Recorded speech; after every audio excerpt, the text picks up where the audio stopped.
Voilà, mes amis, on se retrouve une fois de plus avec notre cher ami Eliaou Bokara, qui, je le sais, je lui demande de se boucher les oreilles, est de plus en plus apprécié. D'ailleurs, quand j'ai fait mon séminaire à Lille la semaine dernière, beaucoup de gens sont venus me voir. C'était un séminaire avec les Bnei Adam. Beaucoup de gens sont venus me voir et me dire: ah, vous savez, Rav, vos cours avec Eliaou, ils sont extraordinaires, vraiment, continuez, vous nous renforcez, etc. Donc, je vois que beaucoup de Bnei Adam suivent nos cours, évidemment, beaucoup de Juifs aussi, mais de plus en plus de Bnei Adam suivent nos cours. Et je voulais, avant de céder la parole à Eliaou, à titre d'introduction, je voulais dire qu'aujourd'hui, on va continuer encore à parler de notre programme que nous voulons mettre en place, Eliaou et moi, ici en Israël. Et comme j'ai souvent expliqué dans mes cours, nos maîtres nous disent que la venue du Mashiach est comparée à un accouchement. Et beaucoup de commentaires se posent la question: pourquoi un accouchement? Il viendra quand il viendra. Et d'ailleurs, c'est le seul personnage sur lequel on dit que sa venue est comparée à un accouchement. Et nos maîtres répondent: parce que le Mashiach ne viendra pas s'il n'y a pas une armée qui se lève, pas seulement à l'intérieur d'Israël, mais à l'intérieur des nations, une unité, une fraternité, un respect profond entre Israël et les nations, qui deviendront le ventre du Mashiach et qui le feront venir. Le Mashiach ne viendra pas s'il n'est pas préparé à venir. Comme dans le ventre d'une femme où, au départ, c'est une graine qui est transformée en vie, qui est transformée en humain jusqu'à l'accouchement. De la même manière, c'est à nous de transformer cette graine en être humain qui se dévoilera et qui montera avec lui une armée extraordinaire de juifs, de non-juifs, de Bnei Adam, pour partir en guerre contre le mal qui domine le monde entier depuis des millénaires, depuis le début de l'histoire. Et donc, c'est à nous de le faire venir. Et c'est le projet que nous avons avec Eliaou. Et comme nous l'avons expliqué la semaine dernière, il est absolument impossible de faire venir le Mashiach dans la laïcité ou dans la religion. Ces deux dimensions, qui sont malheureusement celles qui dominent le monde aujourd'hui, sont les deux dimensions qui détruisent complètement l'humanité. La religion détruit l'humanité, je parle aussi de la religion juive. Elle détruit l'humanité parce qu'elle nous affaiblit, elle nous fait compter uniquement sur Dieu, c'est lui qui va tout faire, lui et le Messie feront tout. Nous, on n'a rien besoin de faire, juste prier, lui demander d'agir. Et la laïcité ne s'intéresse qu'au plaisir personnel, l'argent, le pouvoir, les plaisirs de ce monde. Donc, dans les deux cas, finalement, c'est un véritable complot. C'est ce qu'on appelait en français le clergé et la noblesse, l'union entre finalement le clergé et la noblesse, dont le but, c'est de détruire l'humanité tout entière. Un jour, je pense que des millions et des millions d'hommes et de femmes comprendront, et déjà il y a un réveil énorme dans le monde, que de plus en plus de gens, pas seulement chez les Juifs, mais de plus en plus chez les Bnei Adam, comprennent qu'ils se sont fait manipuler par les religions depuis des millénaires, et que, comme je le dis dans tous mes cours, la religion, c'est le venin du serpent. Et donc, ce que nous voulons faire, Eliaou et moi, c'est construire de véritables guerriers, retrouver la véritable Torah, comme nos maîtres nous disent, Hachem oz le amoiten, en oz la Torah. Dieu a donné la puissance à son peuple, et la puissance, c'est la Torah. On ne nous dit pas la Torah, c'est la religion, on ne nous dit pas la Torah, c'est la prière, on ne nous dit pas la Torah, c'est l'étude. On nous dit la Torah, c'est la puissance. Oz le amoiten, en oz est la Torah. Le oz, la puissance, c'est la Torah. Il faut qu'on retrouve la véritable Torah.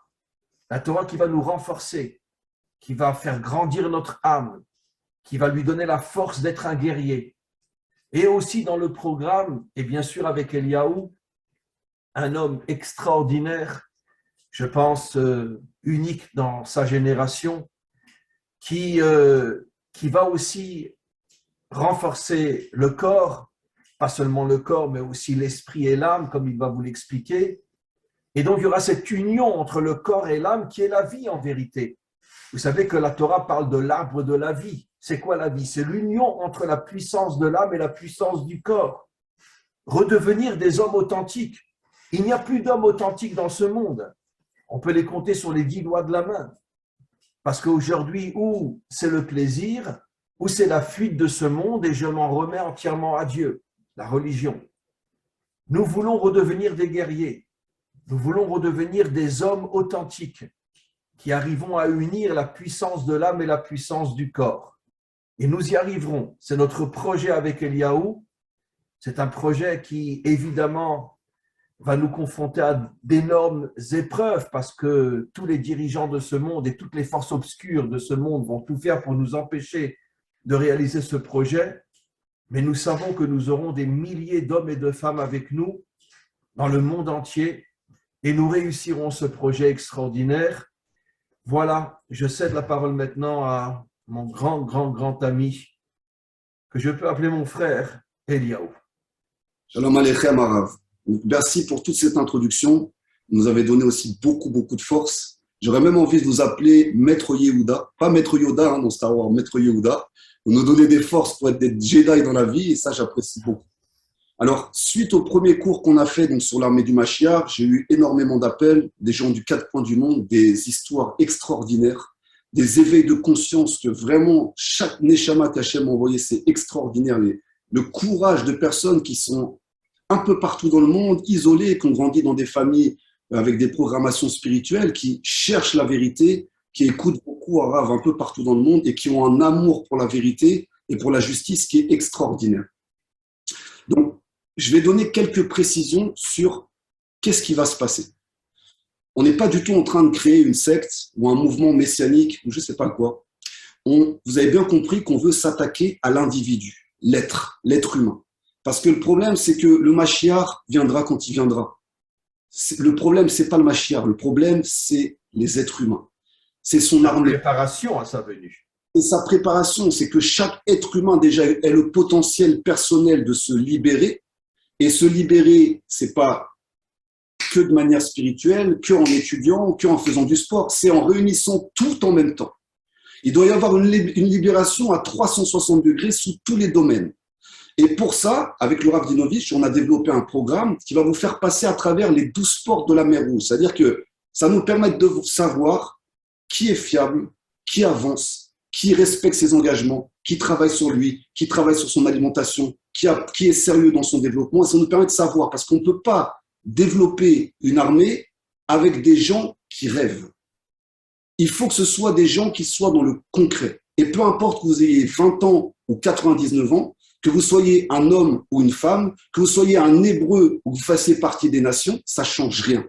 Ce qu'on recherche, c'est des personnes qui soient remplies déjà de Yirat Shamayim, qui ont une vraie crainte intérieure, un amour profond du Créateur, et qui ont compris que ça va venir du bas, qui sont prêts à travailler déjà sur eux-mêmes. Beaucoup de personnes veulent changer le monde, veulent amener le Mashiach, mais ils n'ont pas commencé à se changer eux-mêmes. Dans leur couple, ça ne va pas, il y a des crises, il y a des guerres.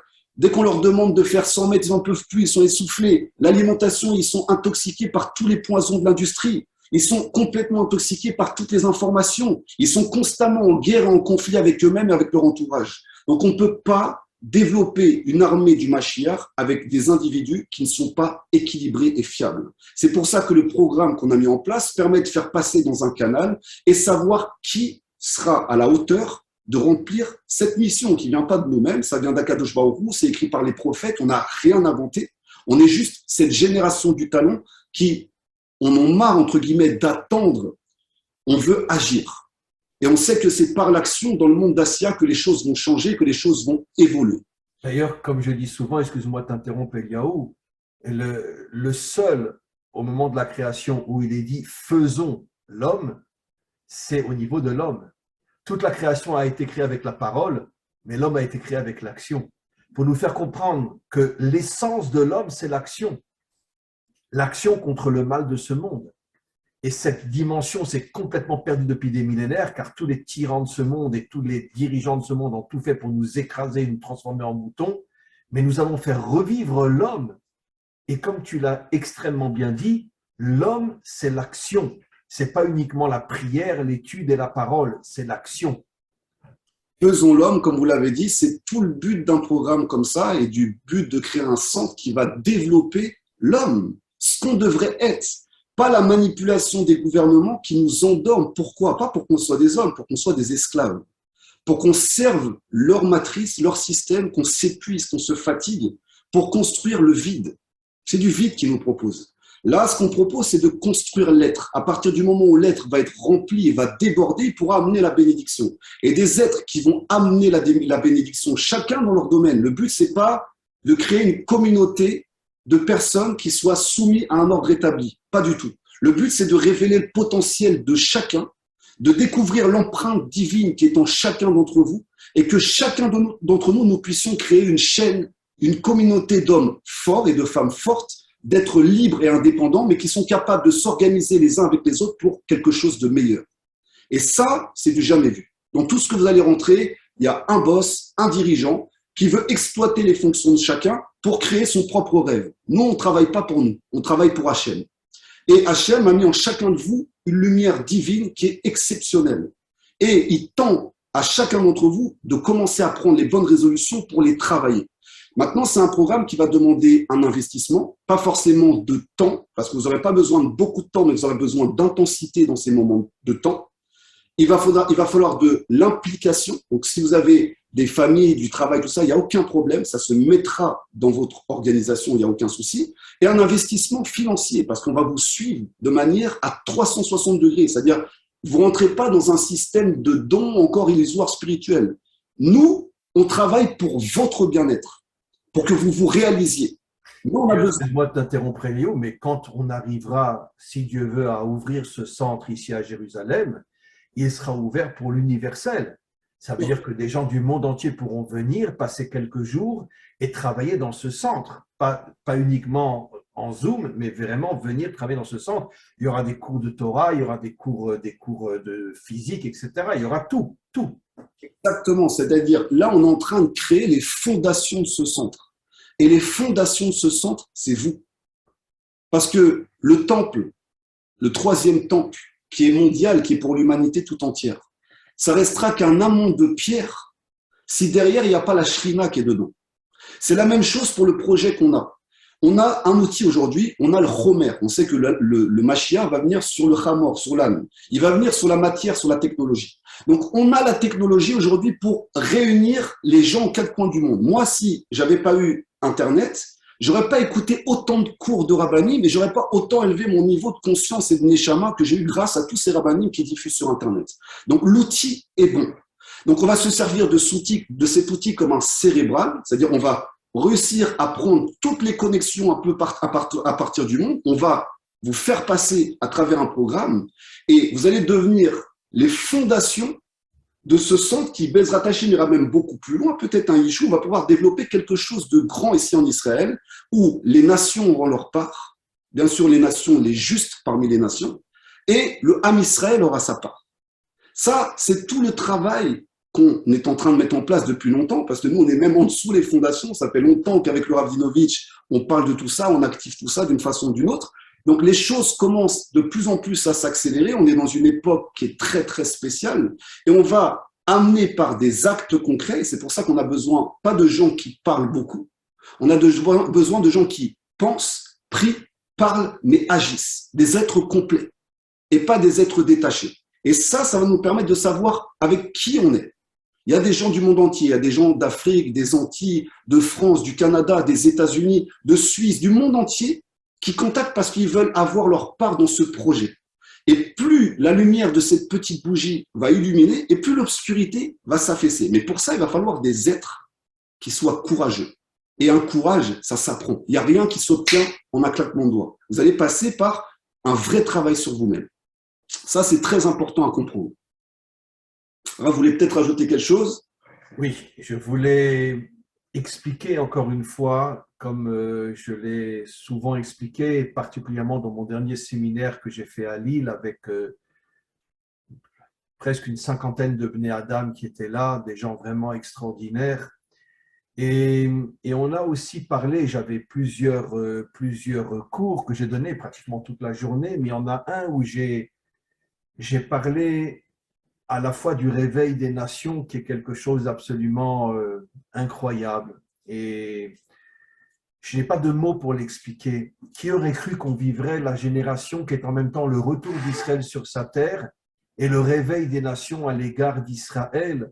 Ça veut dire qu'ils prennent conscience d'une manipulation inimaginable pendant des millénaires où on leur a fait croire que les Juifs c'était des démons.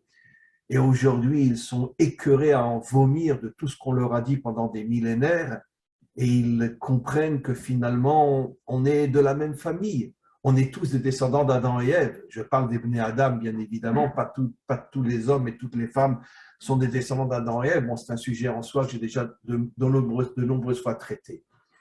Mais on a parlé d'unité. Et cette unité, c'est aussi d'une certaine manière l'unité entre l'âme et le corps. Parce que selon notre tradition, Israël a reçu une mission qui est spirituelle, mais qui doit aboutir à l'action. Et les nations sont plus au niveau du corps, exactement comme un être humain, l'âme et le corps. Ne prenez absolument pas de travers ce que je dis. Quand je dis que Israël représente plus l'âme et les nations le corps, je ne suis pas en train de dire que Israël est au-dessus des nations. Comme je n'arrête pas de dire dans mes cours, quand j'entends un rav qui dit qu'on est le peuple élu, j'ai envie de l'égorger. Parce que c'est une traduction grecque, fausse, qui a été traduite par les Grecs pour mener les nations contre Israël, mais pour qui vous vous prenez, le peuple élu, etc. C'est marqué nulle part dans la Torah qu'on est le peuple élu. On est un peuple choisi, c'est-à-dire on a une mission. Mais les 70 nations aussi ont une mission. Malheureusement, tous les dictateurs ont tout fait pour détruire l'identité des 70 nations et leur faire perdre leur mission. Mais quand le Mashiach va venir, l'une des premières choses qu'il va faire, c'est redonner l'identité aux 70 nations et leur redonner leur mission, qui sera aussi importante que celle d'Israël. Et donc, on est en train de vivre en ce moment un processus d'unité, pas seulement entre les Occidentaux et Israël, mais même entre de nombreux musulmans et Israël. Et comme je m'excuse de le dire, mais à chaque fois que je vais en France, je suis arrêté constamment dans la rue, ailleurs, par des musulmans qui me disent « Rav, on écoute vos cours », ils viennent, ils me serrent dans les bras, de vrais musulmans. Et j'étais récemment à Rouen, j'ai rencontré aussi quelqu'un, bon lui c'est au départ un occidental qui s'est converti à l'islam depuis 8 ans, mais il m'a dit, Rav, j'écoute tous vos cours et vraiment, je ne pouvais pas imaginer que j'allais vous rencontrer dans la rue à Rouen. Et on a parlé pendant pratiquement une demi-heure ensemble. Quelqu'un qui depuis 8 ans est devenu musulman. Il y a beaucoup de Français qui se convertissent à l'islam aujourd'hui, mais bon, c'est un sujet en soi. Mais quoi qu'il en soit, il faut absolument recréer cette unité entre nous. Cette unité est la source de la délivrance finale. Comme il est dit, en ce jour, Dieu sera un. C'est-à-dire qu'il sera la source de l'unité dans l'humanité. Et c'est pour cette raison que nous voulons créer, Eliaou et moi, ce centre qui va rassembler des Juifs, qui va rassembler des gens du monde entier qui viendront en Israël, des gens d'Afrique, des gens d'Europe, des gens d'Amérique, des gens du Canada, des gens de Suisse, des gens de partout qui viendront. Et on espère que ce centre deviendra un centre universel qui va avoir une force inimaginable, et c'est de cette manière qu'on va créer véritablement le ventre ou l'armée du Mashiach qui lui permettra de venir. Amen. Arav, il y a 4 points de la description du Mashiach. Et ça va être les 4 points auxquels l'armée du Mashiach va devoir s'attaquer et enclencher. Le premier point, ça va être de ramener tous les Hébreux. Donc, tous les Hébreux, les 10 tribus d'Israël perdues à travers les nations qui sont en train de s'activer un peu partout à travers le monde, le Ham Israël, et que les nations viennent aussi servir, pas Israël, mais le Créateur directement. Donc ça va être une des premières activations aussi de ce programme, de ce centre, c'est de ramener en Eretz Israël déjà intérieur, parce qu'il faut déjà avoir Eretz Israël à l'intérieur de soi. On peut vivre ici en Eretz Israël, mais avoir l'exil dans la tête. Donc on va ramener à travers le monde déjà l'amour d'Israël et avoir cette terre à l'intérieur du cœur et à l'intérieur du corps, et aussi ramener physiquement le Ham Israël ici en Eretz Israël, les 10 tribus perdues, et aussi les nations, les justes parmi les nations qui viendront honorer le Créateur. Ça, c'est un des points très importants, qui est ce que le Mashiach doit faire, mais nous, on ne va pas attendre, on va activer ça. On va devenir ce ventre comme le Rav le dit.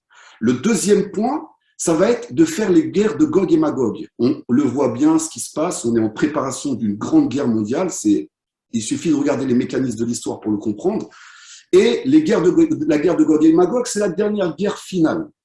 Donc, avant la délivrance. Avant la délivrance. Donc, il va falloir que chaque être humain soit armé pour ce combat. Pas armé physiquement avec des mitraillettes, mais armé déjà intérieurement, c'est-à-dire comprendre les manipulations des systèmes, comprendre les manipulations du gouvernement, comprendre les guerres qui sont faites au niveau de l'alimentation, au niveau de l'image, au niveau des informations. Donc déjà être un combattant au niveau de l'âme et de l'esprit, mais aussi un combattant physique, pas pour détruire, pas pour faire la guerre, mais pour être en capacité de savoir se défendre si la situation dégénère de manière mondiale et de manière individuelle. Ça, c'est le deuxième point pour être aussi des combattants et des combattantes, je mets les femmes dedans aussi, pour la guerre de Gog et Magog. C'est un point qui est très, très important. Le troisième point, ça va être de découvrir le Créateur sur Terre, c'est-à-dire de dévoiler, c'est-à-dire d'enlever tous ces systèmes, toutes ces prisons spirituelles. D'ailleurs, on va faire un live bientôt avec Elisa sur les prisons spirituelles. Donc, de dévoiler toutes ces religions qui ont enfermé les âmes, leur cheptel, qui les ont pris et ne veulent pas les lâcher, ils ont peur de perdre leur manipulation. Et on va complètement dévoiler, entre guillemets… La religion, c'est une secte, tout simplement. Hein. Rentre dedans, baisse la tête et fais bé, sois un mouton et ne te pose plus de questions.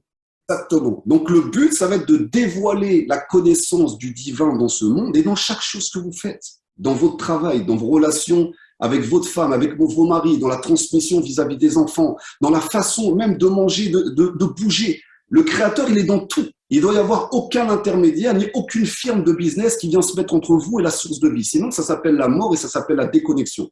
Donc, il va y avoir tout un travail de dévoilement qui va être fait par des enseignements profonds du Rav Dinovitch, comme il le fait déjà depuis longtemps, mais sur des enseignements de plus profonds, à réussir à dévoiler ces premières tables qu'on a perdues, qu'on aurait dû recevoir et qui étaient des tables de vie et pas des tables d'exil qui ont été brisées et dispersées, malheureusement, avec cette faute du veau d'or, parce qu'aujourd'hui, on sait que le Dieu de tous les êtres humains, c'est l'argent. Il faut arrêter de se mentir, il faut arrêter de se voiler la face. Les gens sont prêts à tout pour l'argent, mais quand il faut se bouger pour des causes justes, il n'y a plus personne. Donc ça, c'est le troisième point. Le quatrième point, ça va être la reconstruction du temple. Alors, ne vous leurrez pas, ça va pas, on va pas venir avec des pierres, avec du ciment, on va reconstruire le temple. La reconstruction du temple, c'est la reconstruction de l'homme, de la femme, de la famille, du couple, des relations. Pour confirmer ce que tu dis, le verset dit, il ne dit pas je résiderai dans le temple, mais je résiderai en vous. Veshachanti betocham, en vous, pour nous faire comprendre que le vrai temple, c'est l'homme construit, l'homme authentique, c'est lui le vrai temple. Et c'est pour ça qu'il sera éternel, ce troisième temple. Parce que ça sera l'être humain construit. Donc, si un être humain est construit, il n'y a pas de problème à construire un édifice, mais on s'en fiche de ça. L'important, c'est surtout que l'être soit construit. Et si les êtres humains, les familles, surtout la structure familiale, les couples, tout ça, on y arrive, on gagne cette guerre. L'être humain, le temple, c'est le corps humain. Selon la Kabbalah, le temple est représenté par le corps humain. Et la shrima, c'est l'âme qui est dans votre corps. Donc, pour reconstruire le temple, il faut vous reconstruire vous. Arrêtez de regarder vers l'extérieur. C'est la reconstruction personnelle qui mènera à une reconstruction générale et mondiale. Ça marchera que comme ça, et comme l'enseigne le Rav Dinovitch, ça viendra du bas. Ça va venir du bas. Les gens vont commencer… C'est un verset explicite qui dit que le Mashiach viendra du monde d'en bas, il ne viendra pas du monde d'en haut. Contrairement à la majorité des Juifs aujourd'hui qui disent que enfin bon, je ne vais pas citer de nom, mais en tout cas que le Mashiach, c'est un tzaddik, c'est un rabbi, etc. Alors que la Torah dit tout le contraire. Ish tsemar ou mitartav yitzmar, un homme qui viendra de tout en bas, des profondeurs les plus basses de ce monde. C'est de là que viendra le Mashiach. Exactement. Et c'est un homme, c'est des hommes. Le Mashiach, ce sont des hommes et des femmes qui vont se réveiller, qui vont venir d'en bas, qui vont, comme on vous a au téléphone, c'est des gens qui se réveillent de partout. C'est ça le squelette du Mashiach qui est en train de se reconstruire et qui va créer l'homme Mashiach. Oui, mais l'homme Mashiach, c'est vous. C'est ça l'histoire. C'est pas un sauveur externe qui va venir vous sauver, qui va prendre tous les péchés du monde sur son dos, puis hop, c'est bon, l'affaire est réglée, vous avez évolué, vous avez gagné 10 000 ans en avant. C'est impossible. D'ailleurs, tu sais que le rabbi de Lubavitch disait que dans chaque homme, il y a une étincelle du Mashiach. Il y a une étincelle du Mashiach dans chaque homme. Exactement. Exactement. Ça veut dire que si nous ne réveillons pas cette étincelle, il n'y a aucune chance qu'il vienne. Totalement. Et il va falloir se dépoussiérer, je parle aux Bnei Adam, mais aussi aux Hébreux, de toutes les formes d'idolâtrie. Il va falloir les sacrifier. Eh oui, je suis désolé, mais on vient de sortir de Pessah, mais chacun va devoir sacrifier son petit mouton idolâtre, c'est-à-dire toutes les croyances limitantes qui ont été programmées par justement les Amalécites, il va falloir les sacrifier, c'est-à-dire l'idolâtrie de l'argent, l'idolâtrie de l'ego, l'idolâtrie des statuts, l'idolâtrie de la manipulation, l'idolâtrie du sexe. L'idolâtrie du sexe est une idolâtrie. Il va falloir sacrifier tout ça. Parce que tant Et aussi l'idolâtrie de l'homme. Aujourd'hui, la plus forte de toutes les idolâtries, c'est le culte de l'homme. Exactement, exactement. Et tant qu'il y aura des formes d'idolâtrie, on aura, entre guillemets, la colère du Créateur sur terre. Parce que c'est une ingratitude pas possible. Donc il va falloir, autant pour les Bnei Adam qui ont une démarche sincère, et là je suis sincère, de se détacher déjà de leur idolâtrie, mais pas que les Bnei Adam, les Hébreux aussi ont aussi. Moi aussi. Attends, chaque secte chez nous, elle a son rabbi, elle a son tzaddik et tout le monde se prosterne devant. Exactement.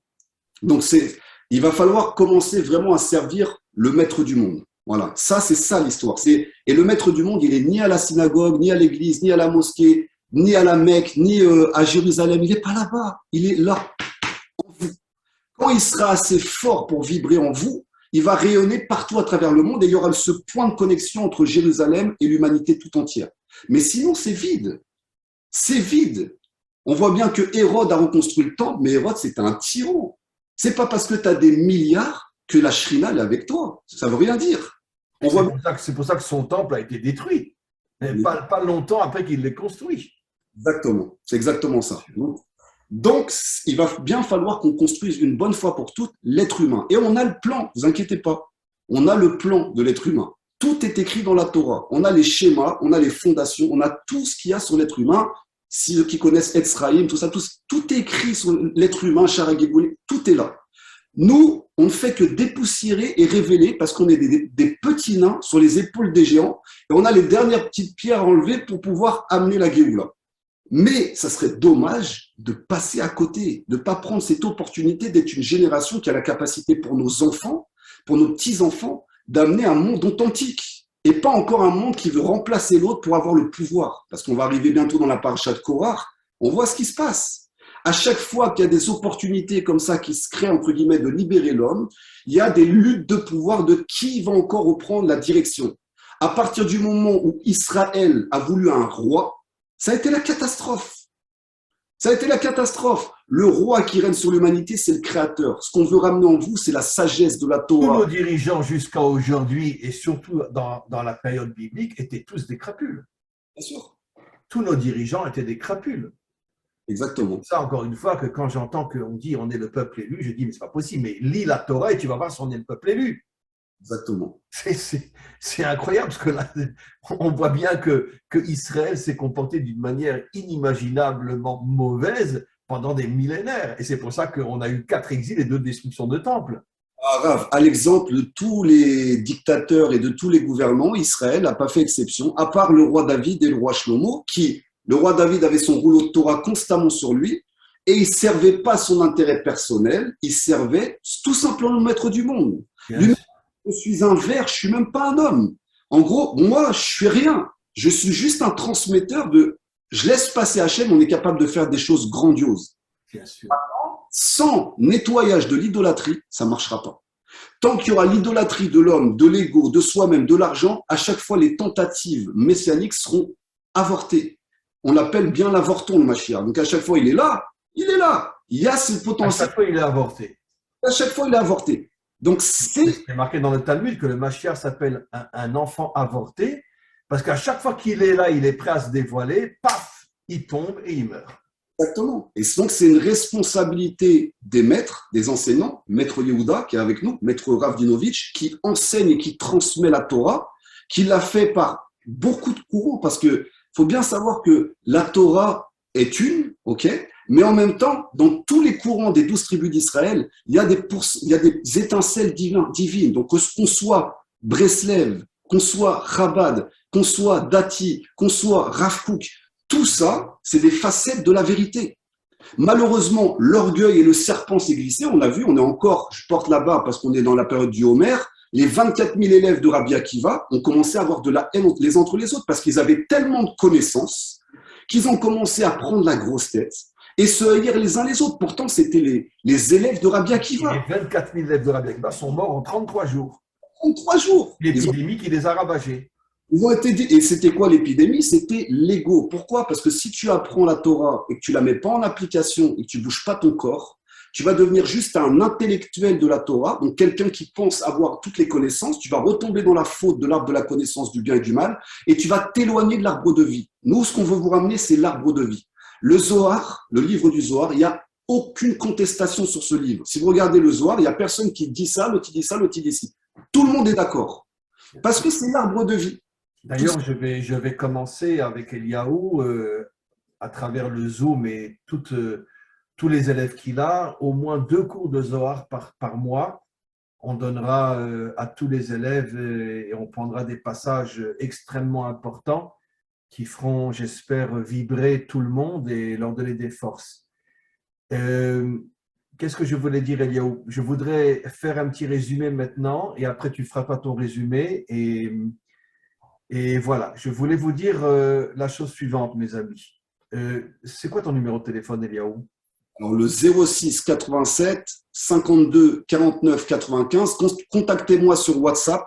Voilà. Répète-le encore une fois. 06 87 52 49 95. Contactez-moi sur WhatsApp, invitez-moi sur WhatsApp ou alors sur Facebook, vous invitez Eliaou Bocara. Vous allez me trouver, vous allez voir mon visage. Et vous m'envoyez une invitation directement sur Facebook et je vous expliquerai avec plus d'informations ce qui va se passer à l'intérieur de ce programme si vous êtes fait pour ce programme. Voilà. Alors, mes amis, ce cours que nous faisons, je pense que jeudi au plus tard, il sera sur le site et je vais le laisser pendant quelques jours sur le site parce que c'est une intervention très, très importante. Et ce que je voudrais véritablement, comme Eliaou déjà l'a mentionné, qu'énormément de gens l'ont contacté après le premier cours. Mais je pense que ce deuxième cours est encore plus fort et plus profond. Je voudrais véritablement que des centaines, voire des milliers d'hommes et de femmes prennent contact avec Eliaou qui a donné son numéro de téléphone et pour qu'on puisse commencer à avancer. On a vraiment besoin de commencer à avancer. On est dans une situation aujourd'hui malheureusement assez catastrophique, surtout en Israël. Il y a des attentats tous les jours. Notre gouvernement ne fait strictement rien. Je vais vous raconter une histoire. Vous savez que récemment, il y a des terroristes qui, avec une hache, ont coupé en morceaux des Juifs ici en Israël. Et quand finalement l'armée les a attrapés, ces salopards ont demandé de l'eau et une cigarette. Et l'armée israélienne leur a donné un verre d'eau et leur a donné une cigarette. Alors que dans n'importe quel autre pays, ils auraient été éliminés sur place. On leur a donné de l'eau, on leur a donné une cigarette. Fumez bien, prenez votre temps. Bon, on vous met en prison pour quelque temps, mais ne vous inquiétez pas, vous serez vite libérés. Comme ça, vous pourrez massacrer d'autres juifs. On a un gouvernement aujourd'hui qui est véritablement, je n'ai pas de mots pour le décrire. On est dans une situation difficile. Pratiquement tous les jours, des juifs se font assassiner en Israël. Et il faut vraiment qu'on se réveille. Mais encore une fois, le réveil ne doit pas être uniquement un réveil d'Hébreux, un réveil dans le monde entier. Et c'est pour ça que je vous demande, après ce cours qui restera au moins, je pense, 3-4 jours sur le site en première page, je vous demande véritablement de contacter Eliaou. Il vous expliquera comment on va avancer. C'est quelque chose de très, très, très important. Et plus il y aura de gens avec nous, et plus on pourra mettre véritablement, concrètement, ce projet en marche et le réaliser. Voilà, Eliaou. Alors, comme vous le dites si bien, Rav, le prochain qui se prend pour le Melech HaMashiach et qui dit que c'est le Melech HaMashiach, on lui met notre poing dans la figure. Donc, il faut bien comprendre que, comprenez bien ce qu'on est en train de dire. À la rigueur, on pourra dire que tu peux être son âne, mais pas lui. Voilà, on est ses ânes, il n'y a pas de problème, d'accord? Mais ce n'est pas ce qu'on cherche. On ne veut pas des illuminés qui disent « Ouais, moi je suis le Mashiach rempli d'ego, rempli d'orgueil ». Le Mashiach ne se présentera absolument pas de cette manière-là. Nous, ce qu'on veut fonder, c'est son armée. Et pour fonder son armée, c'est qu'il y a une sélection. Il y a une sélection. Tout le monde ne sera pas fait pour ce programme, je vous le dis clairement. Parce qu'il va falloir faire des efforts, il va falloir être discipliné, il va falloir avancer. Et je vous dis, j'ai des personnes dans le programme, ce sont des femmes de 70 ans. Et elles se battent. Plus que des jeunes, des fois, de 20-30 ans, qui ont beaucoup de blabla et qui ne font pas. Donc, ce que je regarderais, c'est ni si vous êtes une femme, si vous êtes un homme, si vous êtes un vieux, si vous êtes un jeune, si vous êtes un hébreu, si vous êtes des nations. C'est pas ça que je vais regarder. Ce que je vais regarder, c'est la motivation et aussi l'engagement. C'est aussi simple que ça. Après, il y aura, oui, des cours qui vont être diffusés, qui parleront à tout le monde. Mais pour pouvoir intégrer cette armée, il va falloir des êtres fiables, droits, yachar, pour justement rentrer dans ce qu'on appelle la vraie armée du Mashiach, l'armée d'Israël. Yachar. Vous êtes des soldats du Créateur, dans vos comportements, pas en portant une épée, en décapitant celui qui n'est pas d'accord avec vous. Tu sais, Eliaou, que le Zohar dit clairement, et je veux retrouver ce morceau-là pour un jour faire un cours là-dessus, que la majorité de ceux qui seront dans l'armée du Mashiach seront des Bnei Adam non juifs. Ça sera la majorité de l'armée du Mashiach. Rabbi Shimon Bar Yochai le dit clairement. La première fois que j'ai vu ce passage-là, j'en croyais pas mes yeux. La majorité de l'armée du Mashiach seront des Bnei Adam. Oui, parce que malheureusement, le peuple hébreu, en partie, a été conditionné. Et malheureusement et heureusement, les nations voient toujours ce qui se passe sur Israël en premier avant que nous-mêmes on voit les miracles. Ils le voient avant nous. Oui. Donc ils savent, ils détectent, ils sentent. Et je le vois à travers tous les appels, et je pense les appels que vous avez aussi. C'est extraordinaire qui se passe. Que ce soit des personnes qui viennent de familles musulmanes, de familles évangélistes, de familles chrétiennes, même des Hébreux qui étaient très très loin de la Torah, parce qu'on leur a toujours glissé une salade religieuse complètement imbécile qui diminue l'homme, qui diminue sa responsabilité et qui le détourne du droit chemin. Et toutes ces personnes commencent à s'éveiller partout à travers le monde et dans tous les courants et à chercher la vérité.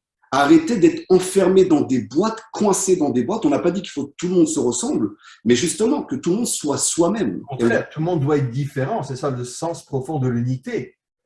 D'accepter les différences. C'est ça le sens de l'unité. L'absolu contraire de l'uniformité. Ce que tous nos dirigeants veulent faire aujourd'hui. Ce qui est sûr, c'est qu'à partir du moment où on vous enferme dans un système, vous êtes loin du Créateur. Le Créateur il n'a pas de forme, il n'a pas de nom, on ne peut pas le représenter. Donc, il est à l'inverse de tous les systèmes. Donc, faites que vous-même. Il n'y a que vous qui pouvez vibrer l'étincelle du Créateur à votre vision et votre façon d'être. Donc, on ne veut pas vous formater, on veut juste vous révéler. Et quand vous saurez qui vous êtes, vous pourrez faire partie de ce maillon messianique qui sait qui il est, et chacun, selon sa fonction, pourra avancer pour ce grand combat de lumière. Merci beaucoup, beaucoup, beaucoup, Eliaou, pour ces paroles magnifiques et merci pour cet entretien entre nous. Je terminerai juste par 2-3 phrases parce que je dois m'en aller vite. Encore une fois, essayez d'être très, très, très nombreux à contacter Eliaou. Nous avons besoin de vous. Nous ne pourrons rien faire tout seuls. Contactez-le. Il parlera un long moment avec vous pour vous expliquer exactement dans les moindres détails le programme. Et j'espère que très vite, on va pouvoir mettre en place notre idéal et regrouper un maximum d'Hébreux et de Bnei Adam dans le monde entier et d'être le ventre du Mashiach et d'avoir le mérite de le faire venir. La Torah du maître du monde, c'est de s'incarner dans la matière. C'est de comment tu es un chef d'entreprise et tu es dans la Torah. Comment tu es un soldat et tu es dans la Torah. Comment tu es une mère de famille et tu es dans la Torah. Comment dans la vie réelle, concrète de l'existence, tu arrives à vivre tel un être de Torah. Ça, c'est une des choses très importantes et ça va demander une réalité liée à la matière. Ne croyez pas que vous allez rentrer dans quelque chose de spirituel, vous allez planer sans qu'on vous demande des actions de bouger pour vous-même, pas pour nous, pour vous. Ça va passer par là. Et plus vous allez réussir à discipliner votre corps, à discipliner votre énergie, à discipliner vos pensées, à discipliner votre alimentation, à vous sortir de toutes ces prisons spirituelles, plus vous allez devenir des êtres libres. Mais on a reçu, Berukotai, c'est la paracha de la semaine, on a reçu des lois un code du dojo qui va vous apprendre comment discipliner l'appareil d'une haute technologie divine qui est le corps et la neshama. Il y a un mode d'emploi pour l'utiliser, sinon vous allez complètement passer à côté. Je répète mon numéro de téléphone, c'est le 06 87 52 49 95, le 06 87 52 49 95. Joignez-moi sur WhatsApp ou sur mon Facebook Eliaou Bokara et on verra si vous êtes fait et prêt pour intégrer ce programme et pour qu'on puisse avancer vers l'avant avec le Rav Dinovitch. On va vraiment créer quelque chose de tarless, de concret et qui, à nos yeux, manque. D'un côté, il y a le monde spirituel, d'un côté, il y a le monde matériel. Mais c'est la mort. Nous, on veut la vie. L'équilibre central entre l'équilibre spirituel et l'équilibre physique. C'est là-dessus qu'on va tout appuyer.